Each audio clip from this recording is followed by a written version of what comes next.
Tá, a gente sabe que existem muitas empresas por aí, mas empresas racistas, multimilionárias, é muito difícil de se encontrar. E adivinha, hoje a gente vai falar sobre um caso que aconteceu na indústria dos jogos.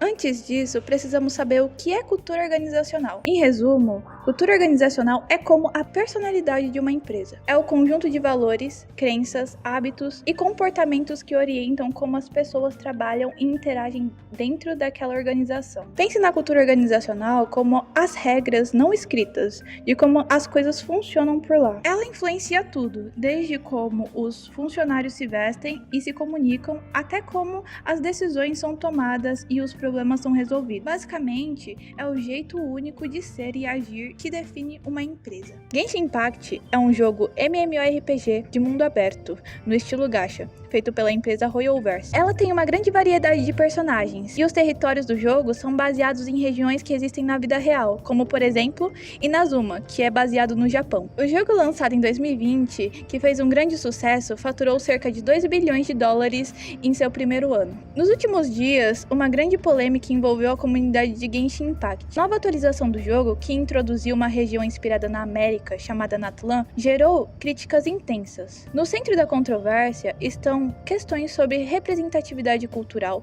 diversidade ética e respeito a culturas indígenas e africanas. Então, Yasmin, o que aconteceu foi, tudo começou no anúncio da atualização 5.0 do Genshin, a atualização de Natlan, que trazia uma cultura baseada nas regiões americanas e africanas, mas não teve muitas boas impressões, principalmente do público sul-americano, por conta das representações erradas de certa forma controversas dos personagens baseados em culturas e mitologias desses povos. Depois do anúncio da região durante a live da atualização 4.8 e alguns vazamentos de personagem, a Royalverse fez personagens baseados na cultura e mitologia da América e África. Só que tem um detalhe, eles são brancos, todos eles. Se não são brancos, são cinza. Como por exemplo, o personagem baseado em um deus africano chamado Ororun, que foi disso pra isso. E não é a primeira vez que isso acontece. Na atualização de Sumer, onde seria baseada em regiões da Arábia e extremo norte da África, mal teve personagem de pele negra. E aquele que teve, tadinho do Saino, é uma bomba pra jogar. Mas na época que se foi lançada essa atualização, esse problema não foi considerado muito grande. Além de os personagens de Natlan não terem sua devida melanina, eles misturaram as culturas, como por exemplo, a personagem Xilonen, que o design dela é baseado inteiramente no Brasil, mas o seu nome é de uma divindade asteca. E não só o Genshin que tem problemas com essas coisas. Em outros jogos da empresa é pior, como por exemplo, o Blackface em ZZZ, ou Xenosaga Zero, ou um personagem em Honkai Star Rail, o único personagem no jogo que é baseado no universo. E esse único personagem é negro, as habilidades dele lembram escravidão.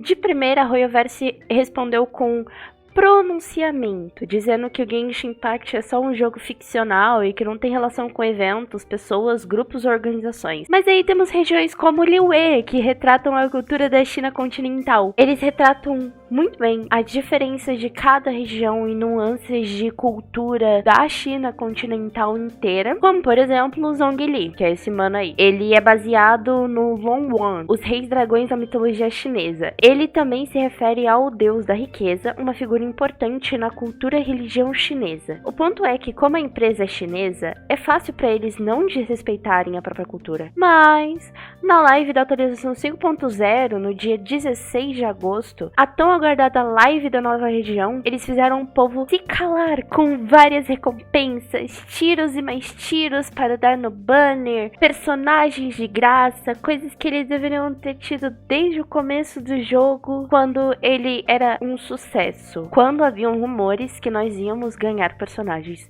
5 estrelas de graça no aniversário do Genshin, que é 28 de setembro. Mas infelizmente, só depois dessa coisa toda, eles começaram a reagir. Eles decidiram optar para dar recompensas aos jogadores, para que assim eles não reclamem das coisas que estão ocorrendo nos jogos da empresa, principalmente no Genshin. Alguns dubladores que trabalham na empresa, youtubers e tiktoks comentaram sobre esse assunto e repudiaram essa situação. Parabéns, Mihoyo, você tinha toda a chance de fazer uma Marconte morenona do cabelo cacheado, e você me fez essa p*** Samiro Leona do Black Clover. Foi tão séria que até o povo da China, que geralmente estaria a favor a Royoverse, estava reclamando sobre essa situação. Belezinha, Ju. Basicamente, o caso do jogo de fadinha destaca a importância de uma representação cuidadosa e respeitosa de todas as culturas no jogo. A indignação do público e as críticas de influenciadores mostram que o cenário atual não há mais espaço para desculpas vagas ou representações superficiais. A dificuldade de empresas asiáticas em representar culturas sul-americanas e africanas de forma respeitosa e precisa reflete um problema maior: a falta de diversidade e sensibilidade cultural dentro das equipes de desenvolvimento. Isso mostra